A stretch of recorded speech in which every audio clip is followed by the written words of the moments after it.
Good morning everyone, this is R K Mahto. Welcome to Exampur. मैं are K Mahato आप सभी का स्वागत करता हूं एग्जामपुर के ऑफिशियल और यूट्यूब चैनल पे, एग्जामपुर बैंकिंग क्लासेस। अगर अभी तक आप लोगों ने इस चैनल को सब्सक्राइब नहीं किया है, अभी के अभी आप सभी लोग इसको सब्सक्राइब ज़रूर करें, क्योंकि आपको पता है कि इस वाले चैनल पे यानी कि एग्जामपुर के ऑफिशियल प्लेटफॉर्म्स पे आपको कितने सारे स्टडी मटेरियल, कितने सारे कंटेंट ऐसे हैं जो आपके एग्जामिनेशन के पॉइंट ऑफ व्यू से they are very very very important. तो आप उस चीज़ को यहाँ सीख रहे हैं और सबसे अच्छी बात, फ्री ऑफ कॉस्ट सीख रहे हैं। राइट बच्चों, तो आज हमारा IQD का सेक्शन पार्ट 13, आज हमारा IQD का पार्ट 13 चलने वाला है बच्चों। तो आज हम इसको पढ़ने जा रहे हैं, IQD पार्ट 13 आज हम ये पढ़ रहे हैं बच्चों। तो स्टार्ट करते हैं फिर आज की क्लास को यहाँ से। जो भी बच्चा नए आया है, कमेंट बॉक्स में एक बार ये जरूर मेंशन करना, yes sir I am new here, right, और साथ में जय हिंद जरूर लिखें। अगर आप लोगों ने अभी तक वीडियो को लाइक नहीं किया है, इस पे लाइक पे क्लिक आप लोग जरूर कर दिया कीजिए और सब्सक्राइब करके बेल आइकन भी जरूर दबाइए, जिससे कि क्या होगा कि जो भी आगे कल को क्लास होती है हमारी या किसी भी सर की, तो आपको उसका नोटिफिकेशन सबसे पहले मिलेगा। ठीक है बच्चों, चलिए फिर शुरू करते हैं इसके पार्ट 13 को। क्वेश्चन में आपकी स्क्रीन पे आपको दिखेगा और आप लोगों को करना क्या है, कमेंट बॉक्स में आपको आंसर लिखना है। एंड वन मोर थिंग कि आपका आंसर ऐसा बिल्कुल नहीं आना चाहिए कि सर A या B या C या D। ठीक है, आप RK महतो सर के स्टूडेंट हैं, तो आपसे ये उम्मीद करता हूं मैं कि आप ये ABCD वाला नहीं खेलोगे मेरे साथ। आप एग्जैक्ट आंसर लिखो कि जो आपको लग रहा है कि सर ये आंसर है, तो आप सिर्फ सटीक वो आंसर यहाँ पे मेंशन कीजिएगा। राइट, चलो ABCD के फॉर्मेट में ना हो करके जो एग्जैक्टली जहां गलती है कि सर ये नहीं, ये आना चाहिए, सर ये मिस्टेक है, सर इसको हटाइए या उसको लगाइए, ऐसा। ठीक है, मैं साइड हो रहा हूं, जल्दी से कीजिए।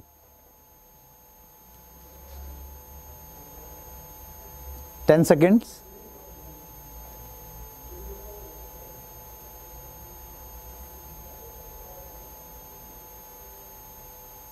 चलो time up students. Let's see कि कितने बच्चों ने सही आंसर दिया और कितनों ने गलत दिया। आप लोग अपने अपने आंसर जरूर मैच कर लें बच्चों कि इसका सही आंसर क्या आना चाहिए था। सेंटेंस क्या बन रहा है बच्चों, एक बार पढ़ लेते हैं। The results of my oral examinations are out today, but I hope they do not put it up on the notice board. Right, so we have a phrasal verb here, as you can see here. Put it up means put something up, that it means you are going to paste something somewhere, right? यानी किसी चीज को display करना, किसी चीज को कहीं पे पेस्ट करना, इसी को पुट अप कहा जाता है। राइट, चलो पुट समथिंग अप ऐसे करके। राइट, चलो किसी चीज को डिस्प्ले करना, कहीं पे शो करना, that's called put up. Right everybody, चलिए। तो the results of my oral examination are out today, I hope they do not put it up on the notice board. राइट बच्चों, यहाँ पे जो आपका एरर वाला पार्ट है, जो मिस्टेक है, जो शायद आप में से कई बच्चों ने गलत आंसर दिया है, तो अब इसका आंसर सुनो बेटा, क्या होना चाहिए। यहाँ पे बेटा हमारे पास बात किस चीज़ की हो रही थी, रिजल्ट्स की हो रही है, और ओरल एग्जामिनेशन एक से ज़्यादा भी हो सकते हैं। राइट, तो यहाँ पे बेटा ओरल एग्जाम के रिजल्ट एक से ज़्यादा आ रहे हैं, तो जाहिर है कि यहाँ पे इट नहीं होना चाहिए बेटा, क्या आना चाहिए, दैम आना चाहिए। आई रिपीट, मैं एक बार फिर से इसका आंसर दोबारा आप लोगों के साथ डिस्कस करता हूँ।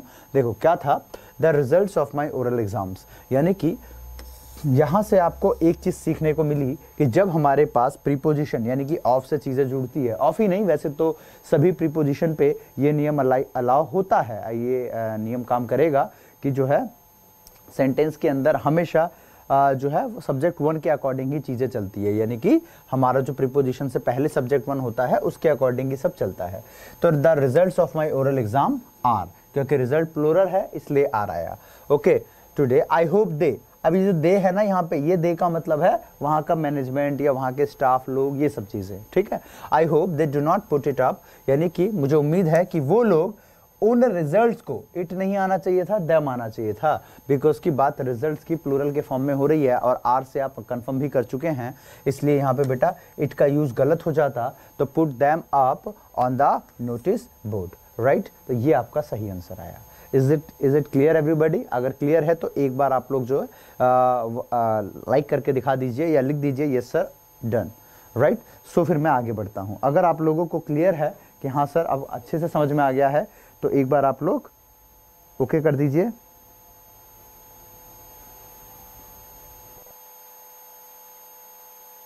चलो क्लियर हो गया है तो एक बार लाइक पे क्लिक कर दीजिए। लाइक पे तो खैर कर ही दिया है, मतलब वो जो एक इमोजी होता है ना ऐसा लाइक वाला, वो भी भेज दीजिए। हाँ जी, आगे चलें बच्चों, नेक्स्ट पे मूव करते हैं। ये तो आंसर क्लियर हो गया है, नेक्स्ट क्वेश्चन की तरफ चलते हैं, आ जाओ। ये एक और आया, one of my uncles bought 2 bags of sweet and gave it to the children. चलो नो एरर लास्ट में। चलो आप लोग आंसर कीजिए जल्दी से, आंसर।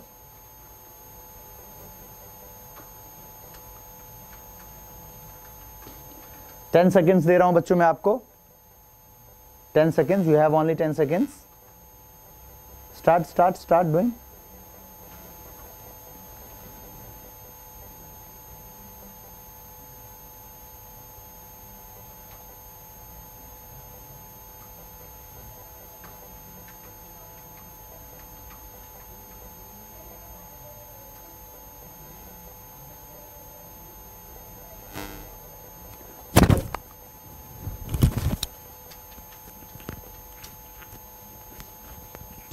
ओके बच्चों, स्टार्ट करते हैं अब। आवाज आ रही है ना बच्चों ठीक से? यस।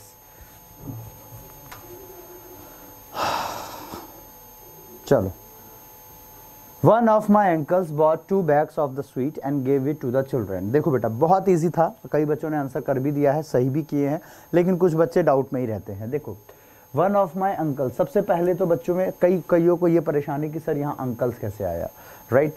जो बच्चे स्टार्टिंग से क्लासेस ले रहे हैं, जिनको ये चीज़ मालूम है कि वन ऑफ वाला कॉन्सेप्ट क्या होता है, अगर ये प्रीपोजिशन आती है तो कैसे सब चलता है, वो उनको क्लियर है, अच्छी बात है। जिनको नहीं पता है बच्चों, नहीं पता है जिनको, उनको मैं यहाँ अभी समझा देता हूँ। देखो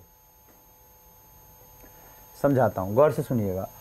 जैसे अगर मैं सेंटेंस कहता हूँ ऐसा कि one of my student have been awarded, have been awarded, ठीक है, one of my student have been awarded. तो बेटा मैं सेंटेंस में ये कहना चाहता हूं कि मेरे स्टूडेंट्स में से एक को अवार्ड मिला, one of my student have been awarded. इसका मतलब मैंने ये कहा कि मेरे स्टूडेंट्स में से एक को अवार्ड मिला, राइट। तो इसका मतलब कंफर्म है कि ये तो ज़्यादा होंगे, होंगे कि नहीं होंगे बच्चों? ये तो ज़्यादा होने चाहिए 100%, क्योंकि जब हम बात ही कर रहे हैं कि स्टूडेंट्स में से एक को, यानी कि वहाँ पे स्टूडेंट ज़्यादा होंगे, तभी तो उनमें से एक की बात होगी, हाँ या ना? बिल्कुल होगी, ठीक है। यानी कि ये नाउन कैसा रहना चाहिए? प्लूरल। अगर मैं कहता हूँ कि बेटा एक काम करो, इन चेयर्स में से एक को बाहर निकाल दो, यानी चेयर तो ज़्यादा होंगे ना, तभी तो उनमें से एक बाहर जाएगा। क्लियर है? वेरी गुड, ठीक है। अच्छा अभी और आगे बढ़ते हैं, बात खत्म नहीं हुई है, रुको ज़रा, सब्र करो, अभी और भी है। तो बेटा यहाँ पे बताओ कि अवार्ड कितने लोगों को मिला है? सर 1 को मिला है।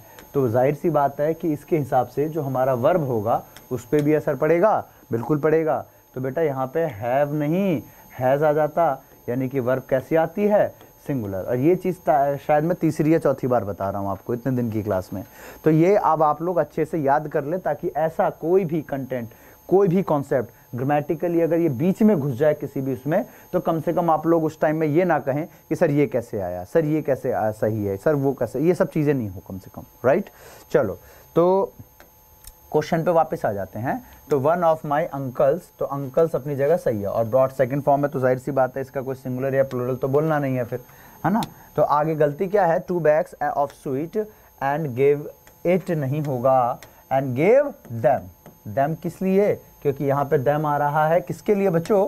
बैग के लिए। क्योंकि अभी जस्ट मैंने पीछे सिखाया आपको कि यहाँ पे जब ऑफ के पहले जो हमारे पास नाउन होना है, यानी कि जो बैग्स लिखा हुआ है, हमको उसके हिसाब से ही आगे के जो भी प्रोनाउन या फिर हमारे पास जो प्रोनाउन है या वर्ब है या एडजेक्टिव है, हमको वो चलाना है आगे के हिसाब से। इसलिए यहाँ पे इट काटो और क्या लगाओ बच्चों? तो देम लगाओ। Is that clear everybody? तो ये हो गया आपका सही आंसर, ठीक है। अच्छा अब मैं आगे बढ़ रहा हूँ बच्चों, अब मैं नेक्स्ट पे कंटिन्यू करता हूँ। अगला क्वेश्चन आता है अब आपका, ये रहा आपके स्क्रीन पे। चलिए आंसर मुझे चाहिए, एकदम करेक्ट आंसर होना चाहिए, ऐसा नहीं हवाबाजी वाला आंसर, बिल्कुल एग्जैक्ट आंसर मुझे चाहिए आप लोगों से। एग्जैक्ट आंसर चाहिए बच्चों, जल्दी से मुझे आंसर करके बताइए फटाक से।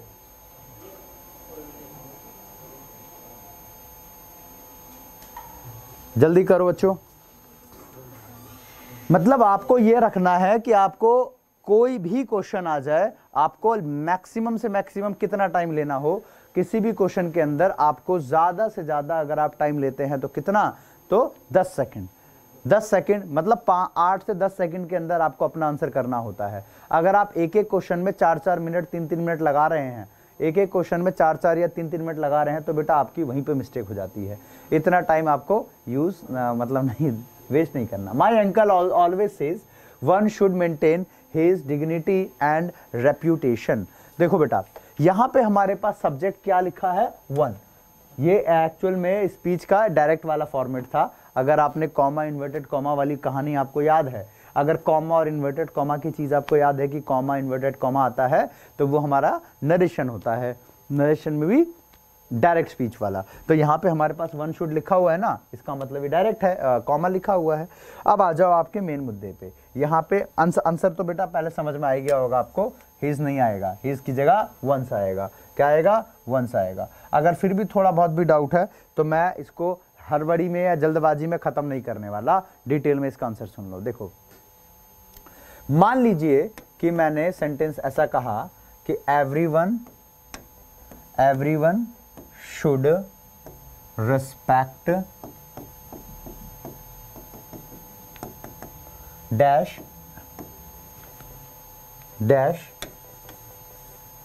national flag dash national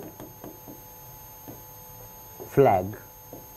everyone should respect fill in the blank national flag। ठीक है बच्चों, तो यहां पे मैंने आपको ऑप्शन में ये दिया, ऑप्शन आपके स्क्रीन पे ये आया A, B, C and D, A, B, C and D। जैसे पहला ऑप्शन आ गया आपके सामने हिज, सेकंड ऑप्शन आ गया हर, थर्ड ऑप्शन आ गया आपका इट्स और फोर्थ ऑप्शन आ गया आपका देयर। ठीक है बेटा, तो बहुत ही स्मूथली समझना, कोई हड़बड़ी नहीं, कोई जल्दबाजी नहीं कि सर फटाफट अगले पे आओ, सर अगला आंसर को है, अगला क्वेश्चन, वो सब कोई हड़बड़ी वाली बात नहीं है, कोई जल्दबाजी नहीं करनी है हमको क्या करना है, एक एक करके सारी चीजें समझनी है। तो ये हमारा कौन सा प्रोनाउन का क्वेश्चन था, आंसर कैसे आया, क्यों आया, सब सीखेंगे। ठीक है, एक तो ये हो गया, एक और ले लेते हैं, लिखो जरा। Everything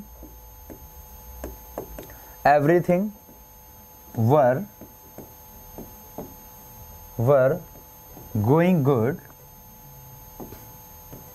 on their level. एक और ले लेते हैं।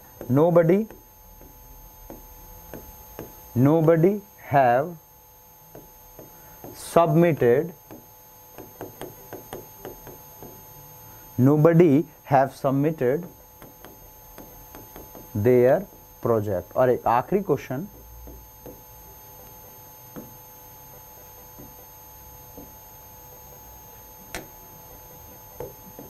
चलो पहले ये 3 देख लेते हैं। देखो बेटा यहां पे हमारे पास जो everything, something, everybody, nobody, anybody, ये जो आ रहा है वर्ड, ये एक्चुअल में होते क्या है, इसकी पहचान क्या है, ग्रामेटिकली इसका क्या अप्रोच है, ठीक है, वो जान लो। अगर किसी भी शब्द के बाद वन या फिर बडी आ जाए बच्चों, क्या आ जाए, वन या बडी, अगर हमारे पास किसी भी वर्ड के बाद ये शब्द आ जाए, कौन कौन से वर्ड हो सकते हैं बेटा वो, तो पहला everyone everybody, someone somebody, no one nobody और एनीवन एनीबडी। ठीक है, एक तो ये। दूसरा कि अगर हमारे पास किसी भी इन्हीं में से कोई भी वर्ड आ जाए और उसके साथ क्या जुड़ जाए बच्चों, थिंग आ जाए। क्या जुड़ जाए, थिंग। जैसे कि एवरीथिंग, समथिंग, नथिंग और एनीथिंग। अगर कभी भी हमारे पास इनमें से कोई शब्द आ जाए, वो अगर ऐसा कुछ भी कंटेंट आ रहा है तो बच्चे समझ लेना कि ये सारे के सारे बच्चों क्या कहलाते हैं, इन सबको कहते हैं इनडेफिनेट प्रोनाउन। क्या बोलते हैं बेटा, इनडेफिनेट प्रोनाउन। इस बात को हमेशा याद रखो। क्या कहेंगे बच्चों, इनडेफिनेट प्रोनाउन। इस बात को रट लो बिल्कुल अच्छे से, राइट। और एक बात याद रखना था कि इसमें जो वर्ब आता है हमेशा कैसा आता है बच्चों, सिंगुलर आता है। इनमें जो भी वर्ब आएगी कैसी आएगी, तो सिंगुलर के फॉर्मेट में आएगी। अब सिंगुलर के फॉर्मेट में आ रही है तो उस हिसाब से आपका देखो इस क्वेश्चन का आंसर कि अगर सिंगुलर के अंदर आना था तो एवरीथिंग हो गया, यहाँ पे नोबडी हो गया, तो इसको काटो और वर की जगह वॉज, हैव की जगह हैज का यूज करना है, क्योंकि यहाँ पे हमारे पास वर्ड क्या क्या आ गया, जैसे everyone everybody, someone somebody, no one nobody, anyone anybody, वैसे ही एवरीथिंग समथिंग नथिंग और एनीथिंग, यानी कि इस तरीके से आपके ये सारे वर्ड यूज किए जा रहे हैं। ये सारे हो गए हमारे इंडेफिनिट प्रोनाउन, वर्ब सिंगुलर आना था, लेकिन किंतु परंतु यहाँ पे अभी आंसर पूरा नहीं हुआ था उसका आपका, ठीक है, क्योंकि आपको ये तो क्लियर हो गया है, लेकिन यहाँ पे एडजेक्टिव भी तो आ रहे हैं, जैसे my, your, his, her, our, their, its, इसके हिसाब से भी तो हमें फुलफिल करना है ना। तो मैं आपसे जानना चाहता हूँ कि क्या आना चाहिए आपके हिसाब से, हीज आना चाहिए, हर आना चाहिए, इट्स आना चाहिए या देयर आना चाहिए, क्या आना चाहिए, वो मैं आपसे जानना चाहूँगा कि आपको क्या लगता है इनमें से हमें क्या लगाना पड़ेगा। तो बेटा देखो, जब भी हमारे पास इनमें से कोई भी शब्द आता है तो ये याद रखें कि ये सिंगुलर होगा तो वर्ब हमेशा हीज लगाओ, और इसमें वर्ब हमेशा इट्स का यूज करना है, हमेशा याद रखें इस बात को। तो यहाँ पे देखो हमारे पास everything was going good on, यहाँ देयर लिखा है, इस देयर को काटो और क्या आ जाएगा, तो इट्स आ जाएगा, ठीक है। यहाँ पे नोबडी हैज सबमिटेड देयर लिखा है, यहाँ देयर को काटो और क्या लगा दो, नोबडी है ना, तो हीज आ जाएगा। अगर थिंग वाली बात आती तो इट्स आता, जैसे एवरीथिंग, नथिंग, समथिंग, एनीथिंग, ये सारे वर्ड्स जो थिंग वाले आ रहे हैं, तो थिंग के केस में तो हमें लगाना पड़ गया इट्स, और नोबडी या नो वन वगैरह आ रहा है तो हिज। यहाँ पे भी वही चीज़ थी। अब सुनने में लगेगा कि सर एवरीवन का मतलब तो सबकी बात हो रही है कि everyone should respect dash national flag, सबकी बात हो रही है, तो सर सबकी बात हो रही है तो फिर यहाँ पे कैसे, फिर समझ नहीं आया कुछ। अगर जब बात सभी की हो रही है तो उस केस में हमारा हिज आएगा, हर आएगा, इट्स आएगा या देयर आएगा। तो जब सबकी बात हो रही है तो देयर होना चाहिए, लेकिन ऐसा नहीं है।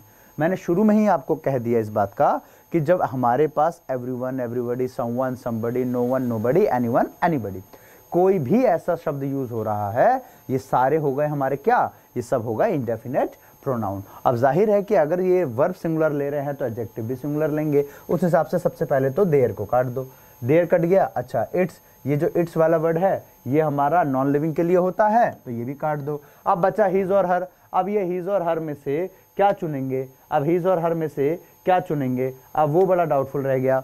अब मैं बता देता हूँ, देखो सुनने में दोनों ही अच्छा लगेगा। अब जैसे अगर एक एग्जांपल मैं ये कहता हूँ आपको, एक प्रूफ करके दिखाते हैं एक क्वेश्चन से। जैसे मैंने कहा बच्चों कि the principal has delivered dash speech. अब मैंने कहा कि प्रिंसिपल ने अपनी स्पीच डिलीवर करी। अब यहाँ पे हिज या हर में से आपको एक चुनना है, क्या चुनोगे, हिज लगाओगे, हर लगाओगे? सर दोनों हो सकता है, प्रिंसिपल तो मैडम भी हो सकती है, ज़्यादा निर्दयी तो मैडम ही होती है, नहीं लपेट के मारती है बिल्कुल।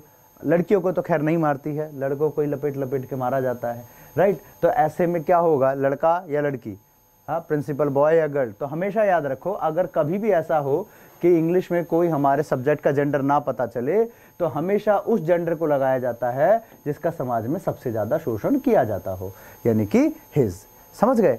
चलिए, तो भाई शोषण ही है एक तरीके से, और क्या है। जो 22 थप्पड़ खा करके भी जेल चला जाए और 10,000 दे के गाड़ी छुड़वाए तो भाई समाज में शोषण ही है उस लड़के का, है ना। वही अगर वो लड़की का हाथ तक रोक देता कि मार क्यों रही हो, तो भाई साहब वो तो गया था अंदर, समझे बात को। तो भाई शोषण ही है वो देश में लड़कों का, और क्या।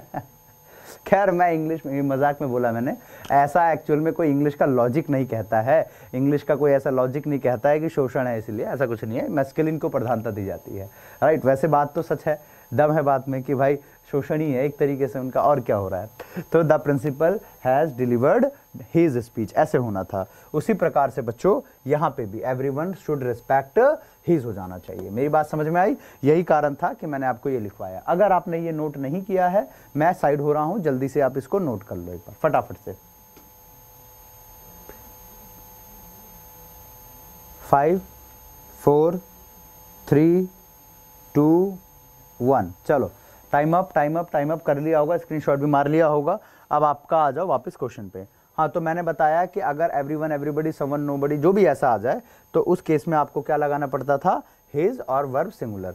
और बस इसमें आपको थोड़ा एक एक्स्ट्रा याद रखना है कि अगर वन वाला वर्ड आ रहा है, क्या आ रहा है बच्चों, वन वाला वर्ड अगर आ रहा है, एक मिनट, अगर वन वाला वर्ड आपके पास आ रहा है तो उसमें बस आपको ये ध्यान रखना है कि इस वाले केस में वर्ब तो, हाँ जाहिर है कि वर्ब तो सिंगुलर ही आएगा, लेकिन लेकिन लेकिन इसमें जो आपका एडजेक्टिव आएगा ना वो इट्स आएगा ना वो हिज आएगा, इसमें वन का वन ही रहेगा लेकिन अपोस्ट्रोफ एस आ जाएगा। आप समझे बात को बेटा? अगर इतनी सारी कहानी क्लियर है, पूरा रामायण समझ में आ गया है, तो बस अब आपका यहाँ पे देखो, ध्यान दो, यहाँ पे समझ में आ गई बात। तो one should maintain his dignity नहीं, वंस डिग्निटी एंड रेपुटेशन। चलो देखो, अब आप कई बच्चे ऐसा सोचते हैं कि सर एक क्वेश्चन के लिए कितना लंबा खींच देते हैं, लेकिन आप इस चीज़ को ना थोड़ा पॉजिटिव लेकर के जाया करो कि एक क्वेश्चन सीखने के लिए हमने इतना लंबा जो खींचा, उससे फ़ायदा ये हो गया कि आपको उस क्वेश्चन की जड़ तक का पता चल गया कि ये क्वेश्चन कौन से टॉपिक से था,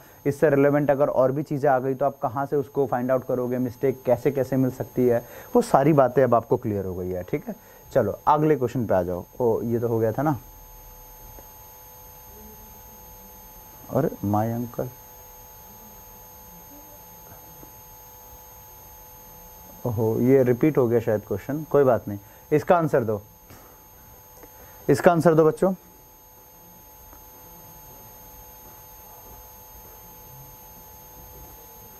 इसका आंसर दो। Each of the soldiers have a gun. Answer करो, इसका आंसर करो बच्चों एक बार।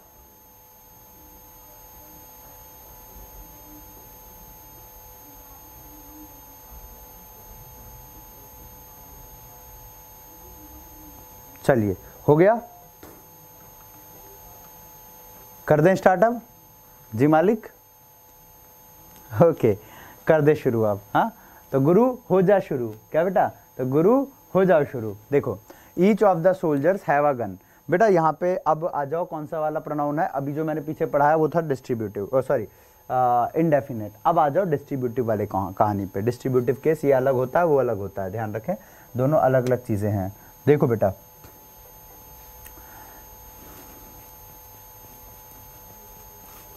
लिखो डिस्ट्रीब्यूटिव केस। देखो डिस्ट्रीब्यूटिव, ये डिस्ट्रीब्यूटिव एडजेक्टिव भी होता है और डिस्ट्रीब्यूटिव प्रोनाउन भी होता है।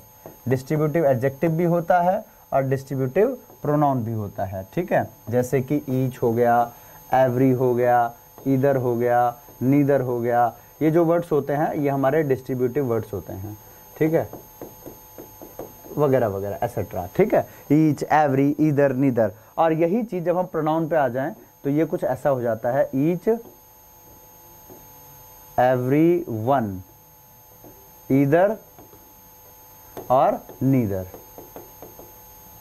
ईच, एवरी, ईदर और नीदर। ठीक है बेटा, तो अब देखो यहाँ पे एवरी की जगह बस एवरी वन जुड़ जाएगा, बाकी सब सेम, बाकी सब कुछ सेम रहने वाला है। ठीक है बेटा, तो देखो अगर मैं सेंटेंस आपका ऐसा देता हूं, जैसे each of the student, each of the student have a book, have a book. अभी गलत है यहाँ पे, ये अभी गलत सेंटेंस में मेंशन कर रहा हूं, अभी इसमें गलतियां ढूंढ के इसको सही करा देंगे। अगला है every children, every children is special,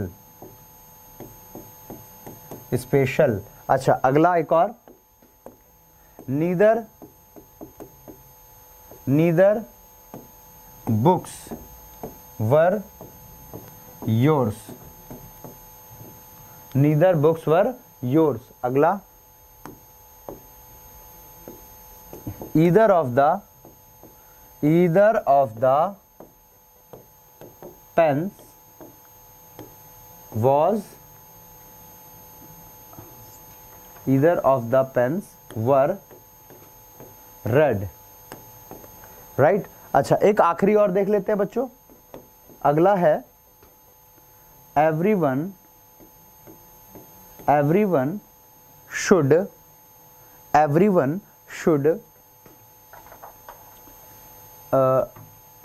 नहीं, every one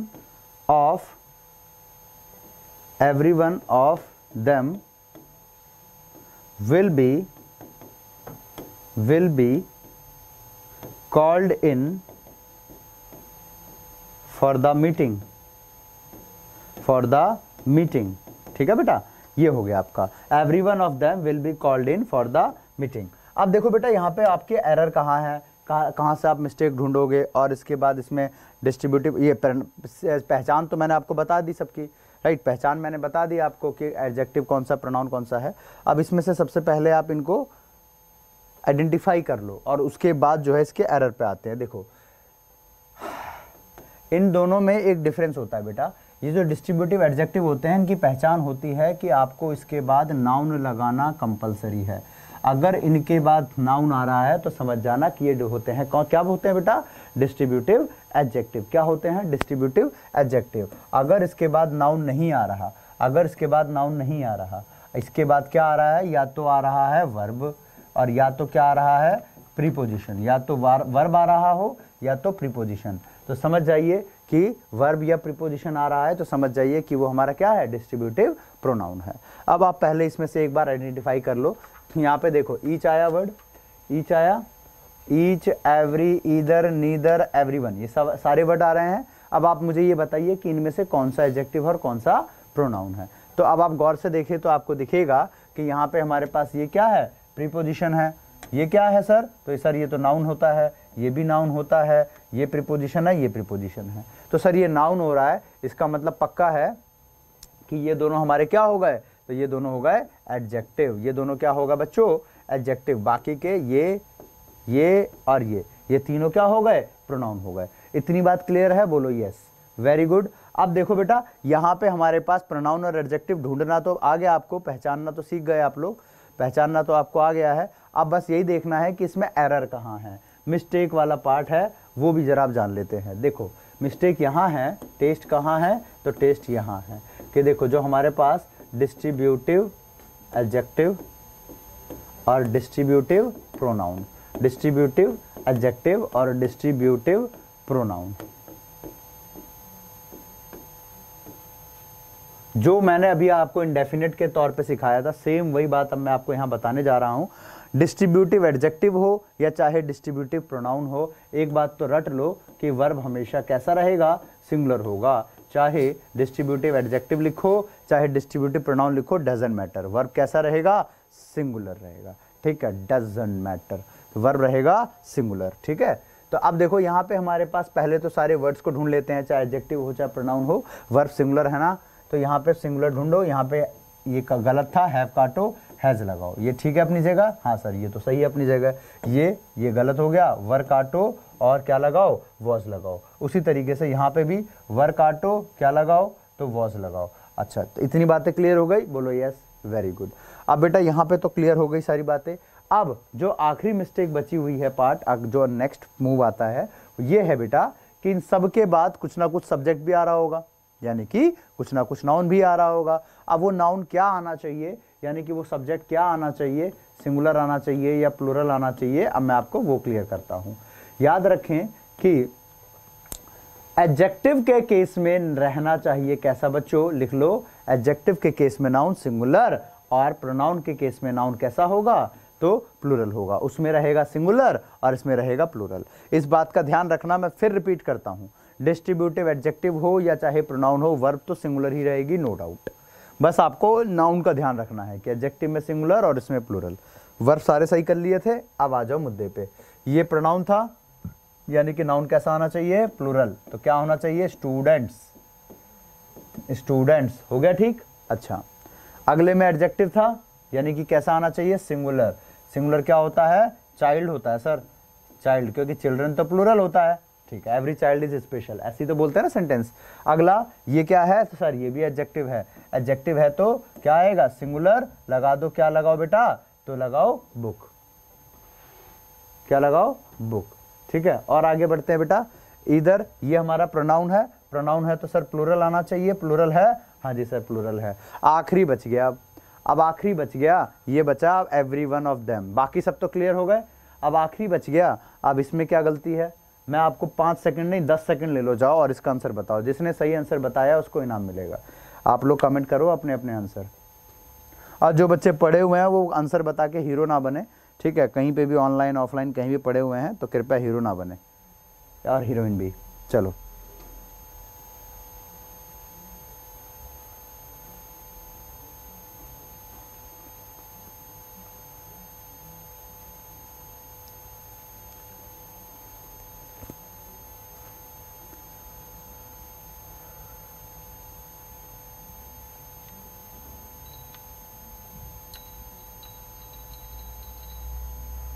चलिए, हाँ, अब कई बच्चे अपना अपना आंसर ऐसा भी दे रहे हैं कि सर यहाँ ईच ऑफ आना चाहिए, हाँ, या तो सर एवरीवन हो सकता है, इसको हटा दो, एवरीवन विल बी, ऐसे है ना, ऑफ हटा दो, दैम हटा दो। तो बेटा ऐसा कुछ नहीं है। अब देखो, अब कई ने ये भी कहा होगा कि सर ये तो नो एरर है, बिल्कुल ठीक लग रहा है सर, इसमें गलती कहाँ है, ये तो ठीक ही है, नो एरर होना चाहिए। नहीं मुन्ना, ऐसी कोई बात नहीं है, गलती तो है। और गलती क्या है वो भी जान लो। गलती क्या है, तो यहाँ पे जो आपके पास एवरीवन लिखा है बेटा, ये काट दो।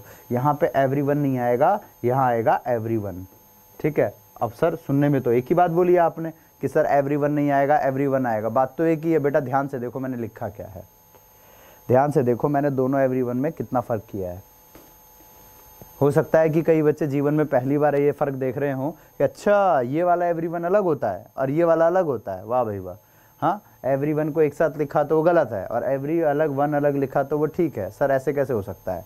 बेटा ऐसा ही होता है, वो अलग है, ये अलग है। ठीक है, एवरीवन और एवरीवन दोनों अलग अलग शब्द होते हैं बेटा, इसको कभी भी आप एक मत पढ़ना, ये अलग अलग चीज़ें होती है। ये जो ये होता है ना, एवरीवन और एवरीवन, ये दोनों चीज़ें अलग अलग है। ये एवरीवन एक वर्ड होता है और एक होता है एवरीवन। एवरीवन अलग होता है, एवरीवन अलग होता है। ठीक है, किस किस को सीखना है ये?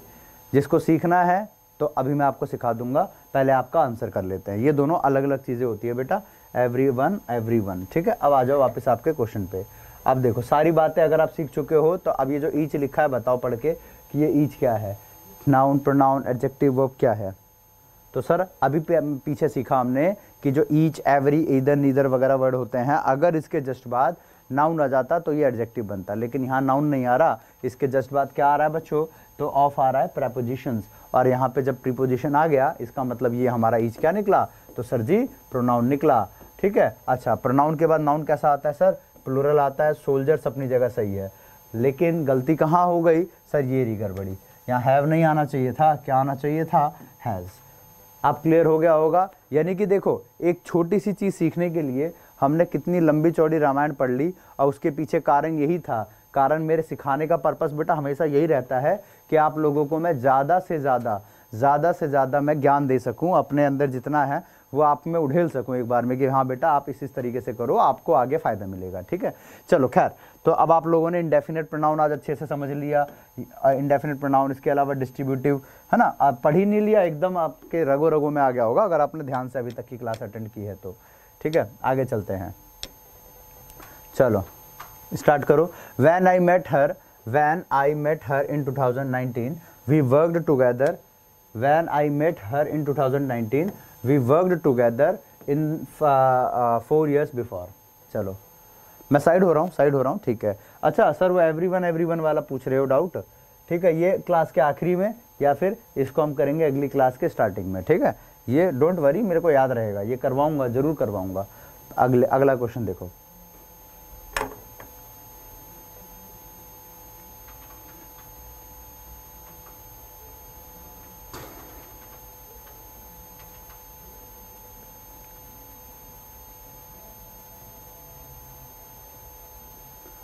दस सेकंड ले लो, बैटरी है ना? ठीक है,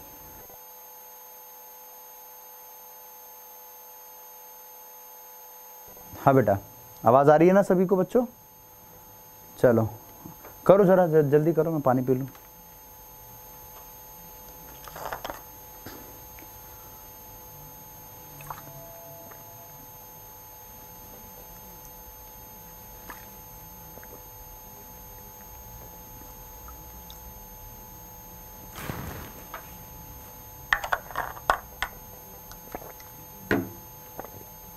चलो हो गया।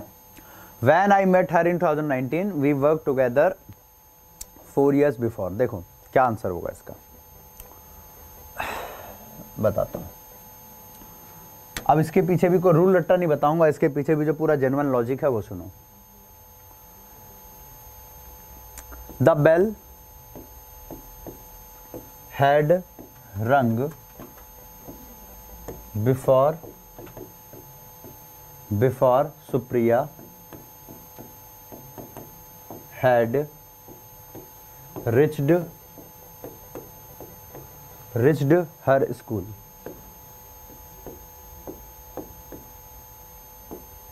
Reached her school.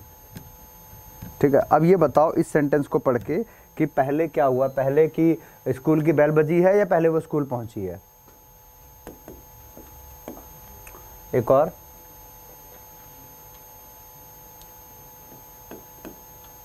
The patient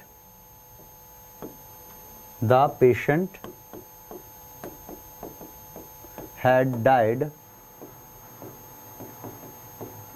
after the doctor had arrived। ये दो सेंटेंस है।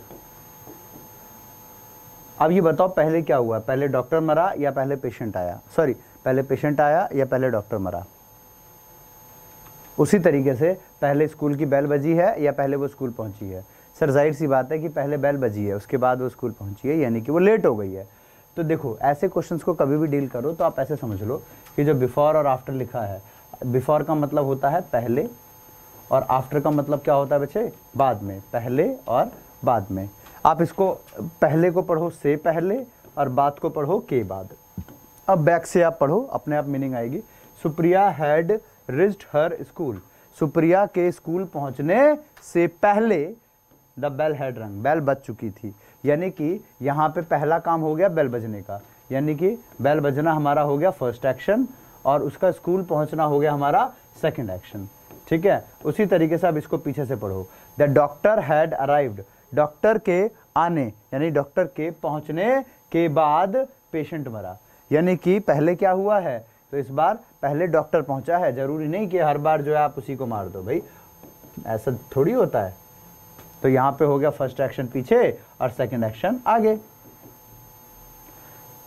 समझ में आई बात, वेरी गुड।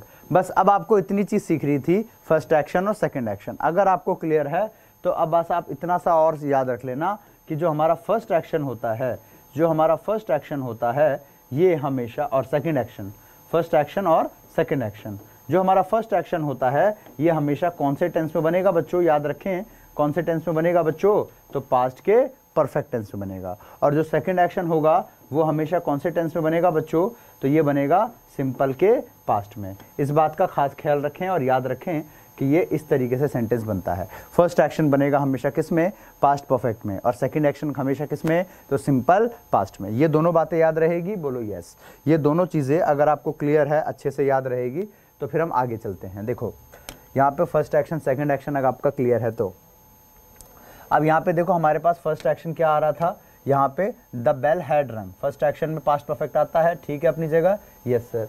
सेकंड एक्शन में क्या आना चाहिए सर, सिंपल पास्ट। और अभी क्या आ रहा है, पास्ट परफेक्ट। क्या करोगे, हैड काट दो, उसके बाद आगे चलो। The patient had died after the doctor had arrived.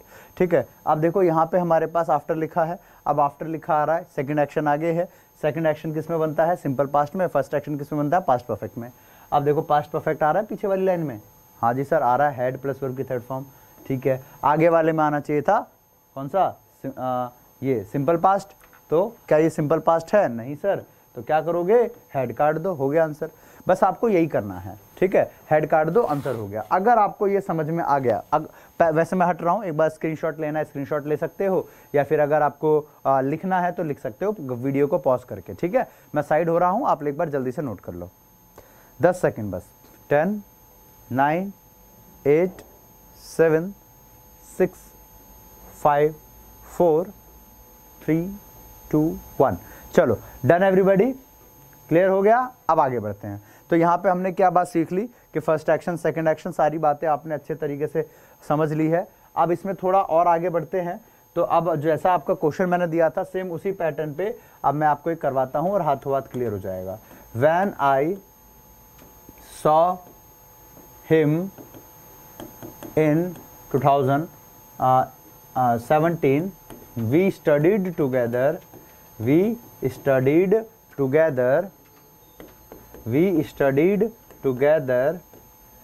2 years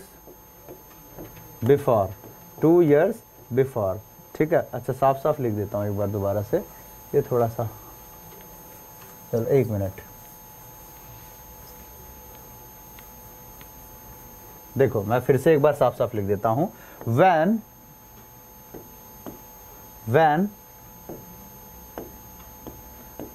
I saw him in 2017. We studied together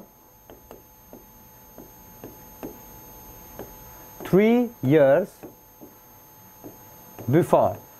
ठीक है, तो बेटा देखो यहाँ मीनिंग क्या आ रही है, यहाँ पे मीनिंग क्या आ रही है सेंटेंस के अंदर कि जब मैं उससे 2017 में मिला, सॉरी 2013 नहीं 17, ठीक है, जब मैं उससे 2017 में मिला तो हमें साथ में पढ़ाई किए हुए 3 साल हो चुके थे। अब ये बताओ कि मान लो ये टाइम ड्यूरेशन है, ठीक है, अब ये है 2017, ये है 2021 आज का दिन, और ये है उससे पहले का कभी कभी। ठीक है, अब ये बताओ जब मैं कहता हूँ कि जब मैं उससे 2017 में मिला तो हमें साथ में पढ़ाई किए हुए 3 साल हो चुके थे, तो इसका मतलब मैंने साथ में पढ़ाई कब की होगी, उसके 2014 में, है ना।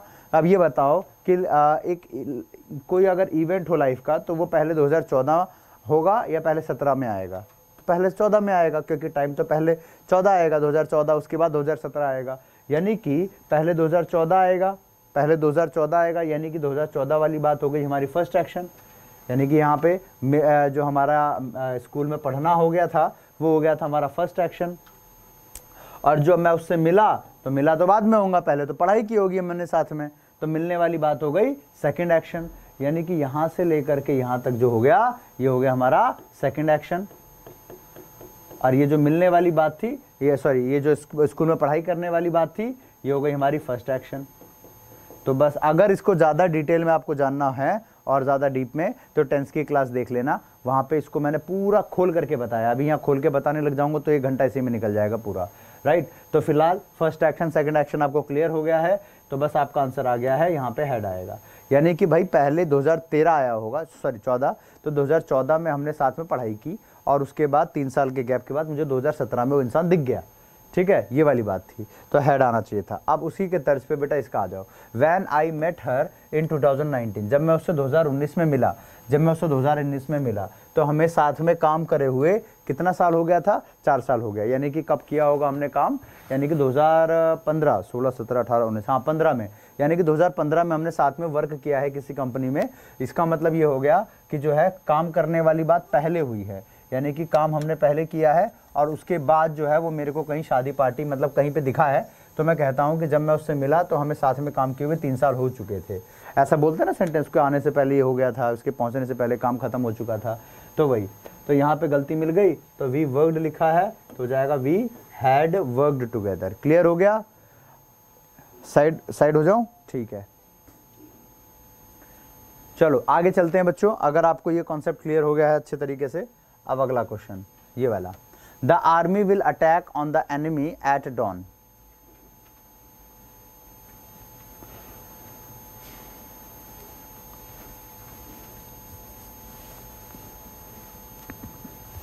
जल्दी बताओ क्या होना चाहिए।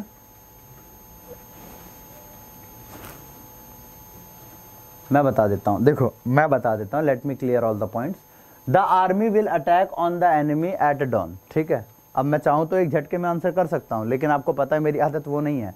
ठीक है, एक मेरे को वो ये चुटकी बजाओ रूल सिखाओ ये वो मुझे नहीं पता, मेरे को पता है कि भाई लॉजिक के साथ सिखाओ, सलीके से, बच्चा अपने आप सीखने वाला भी होता है।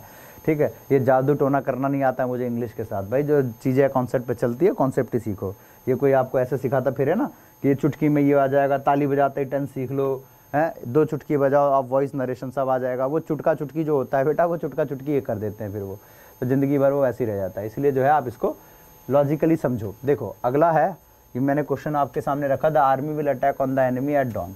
ठीक है, एक चीज़ बेटा हमेशा याद रखो प्रीपोजिशन के अंदर, अगर हमारे पास डायरेक्ट फॉर्म में कोई ऑब्जेक्ट आ रहा है तो उसके बाद आपको प्रीपोजिशन लगाने की उसमें आपको प्रीपोजिशन की कोई ज़रूरत नहीं है। प्रीपोजिशन के कुछ नियम कानून होते हैं, अगर किसी सेंटेंस के अंदर प्रीपोजिशन आ गया तो ऑब्जेक्ट नहीं आएगा वर्ब का, और अगर ऑब्जेक्ट आ गया तो प्रीपोजिशन आने की कोई ज़रूरत है ही नहीं उसके अंदर। ठीक है, तो ये इसके कुछ नियम कानून होते हैं, वो आप तोड़ नहीं सकते हो। ठीक है, देखो कैसे, अगर मान लीजिए मैं कहता हूँ कि she ordered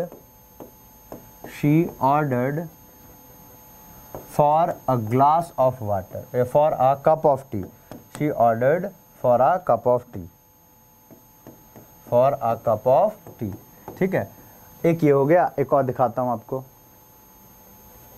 he asked to me if they were playing outside.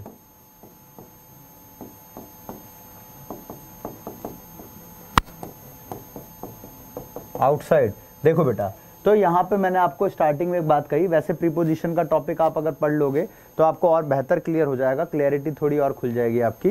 बाकी मैं आपको इतना बता देता हूँ जिससे कि आपका ये सॉल्यूशन आराम से आ जाए। ये सॉल्यूशन आपका निकल आए कि कैसे इसको बनाना था। देखो बेटा, बहुत ईजी था, कोई बड़ी रॉकेट साइंस नहीं था इसके अंदर। देखो यहाँ पे शी हो गया सब्जेक्ट, ऑर्डर्ड हो गया हमारा वर्ब। शी हो गया सब्जेक्ट, ऑर्डर हो गया हमारा वर्ब। शी ऑर्डर्ड, अच्छा क्या ऑर्डर किया है? Cup of T. ये आ गया हमारा ऑब्जेक्ट, सब्जेक्ट है, वर्ब है, ऑब्जेक्ट है। जब सब्जेक्ट वर्ब ऑब्जेक्ट आ गया, प्रीपोजिशन की कोई जरूरत नहीं है, हटा दो। वैसे यहाँ पे देखो, ही हो गया सब्जेक्ट, आस्क हो गया वर्ब, मी हो गया ऑब्जेक्ट। सब कुछ आ रहा है तो इसकी कोई जरूरत नहीं है। अगर ऑब्जेक्ट आ गया डायरेक्ट फॉर्म में, डायरेक्टली आपके पास ऑब्जेक्ट दिख रहा है कि हाँ भाई ये है, तो भाई आपको जो है प्रीपोजिशन की जरूरत नहीं पड़नी चाहिए फिर वहां पे। ठीक है, मत लगाया करो फालतू में, उसको लगा के चल रहे होते। वैसे ही द आर्मी विल अटैक, किस पे अटैक? एनिमी पे अटैक। ऑन की क्या जरूरत थी, यहाँ से हटाओ।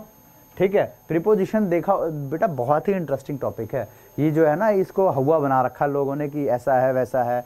ठीक है, और सबसे ज़्यादा मुश्किल तो चीज़ ये होती है कि कई ऐसे भी लोग होते हैं इस दुनिया में, कई ऐसे भी ज्ञान देने वाले लोग होते हैं जो कि ना इंग्लिश को जादू टोना बना के रख देते हैं कि चुटकी बजाते ही इंग्लिश सीख लो। आपने देखा होगा कईयों के थंबनेल में, लेकिन आपने कभी मेरी किसी वीडियो के थंबनेल में ये नहीं देखा होगा कि चुटकी बजाओ 10 सीख लो, चुटकी बजाओ ये कर लो। चुटकी, अरे चुटका चुटकी में लैंग्वेज नहीं सीख सकता कोई। हाँ ये है, व्यूज़ बढ़ जाएंगे आपके, क्योंकि इस देश में इतने अनपढ़ गवार बच्चे भी बैठे हुए हैं जो आज भी चुटका चुटकी में विश्वास रखते हैं, जादू टोने में, कि एक जादू से 10 सीख लिया, दूसरे जादू से वॉइस, और तीसरी चुटकी में नरेशन, ले भैया हो गया सिलेक्शन।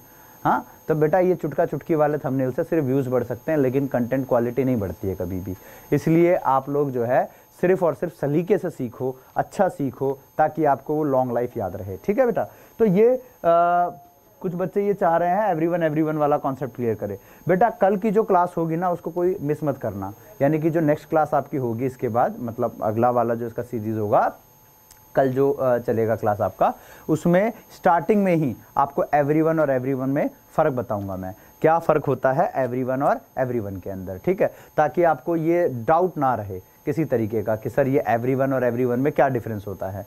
किसी तरीके का ऐसा कोई भी छोटा मोटा, ऊंचा नीचा, अमीर गरीब, मोटा पतला, कोई भी डाउट आता हो तो आप उन डाउट को डायरेक्टली आप मेरे को पूछ दिया करो। अगर ऐसा हो कि हाँ भाई मैं आपके कमेंट नहीं देख पाता हूँ, एक बार में पता नहीं कितने सारे कमेंट चलते रहते हैं, तो अगर ऐसा है कि मैं आपके कमेंट नहीं देख पा रहा हूँ, कोई बात नहीं, मैं आपके कमेंट नहीं देख पा रहा हूँ उस समय में, तो आप मेरे को क्या किया करो, ये तो फेसबुक पे, इंस्टाग्राम पे डीएम वगैरह कर दिया करो। ठीक है, डीएम कर दो कि हाँ सर ये मेरा क्वेश्चन है, ये इसका मुझे आ नहीं रहा है आंसर, तो प्लीज़ एक बार बता दो, मैं सारी चीज़ें एक्सप्लेन कर दूंगा। ठीक है, लास्ट टाइम बच्चे ने व्हाट और दैट का झमेला पूछा था कि सर इसमें समझ नहीं आ रहा क्या करें, तो मैंने डिटेल में खोल के बताया था। राइट, आपको याद होगा व्हाट और दैट की सीरीज जो मैंने आपको वीडियो दिखाई थी।